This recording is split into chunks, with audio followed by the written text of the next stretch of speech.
Hello and welcome again to this YouTube channel. So basically, we already cover quite extensive example of differentiating different kind of functions.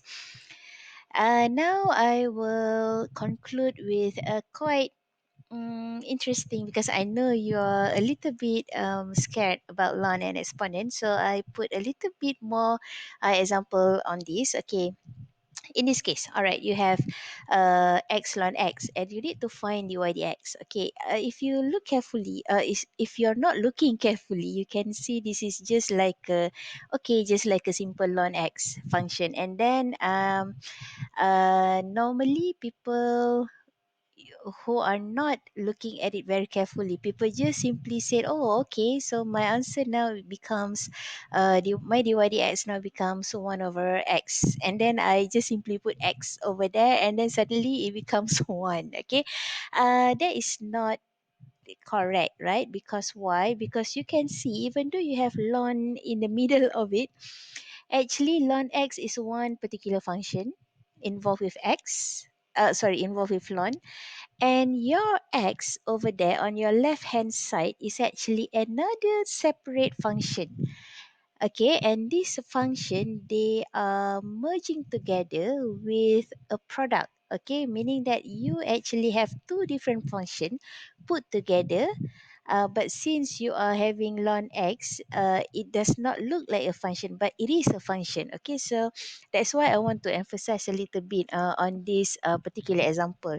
So if you have this kind of problems, okay, you need to really make sure that you are not having one function only. You are having two separate functions. So to be safe, okay, once you know that you are having two separate functions, now you can use your product rule. You really have to make sure that you go let it out. Okay, your x now becomes your u now becomes your x, and then your v now becomes ln x. Okay, see how it fits. All right, and then so once you have this, you know your du dx now only 1, and then your dv dx now is just 1 over x.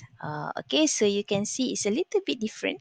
Okay, and then once you need to find your dy dx, it's not just a matter of transforming it into 1 over x anymore, because now you are dealing with u dv dx plus v du dx. All right, so that is how we solve this. All right, so once you have u dv dx plus v du dx, you put things together. Your u now is just x, and then your dv dx is 1 over x, and then your v now is ln x.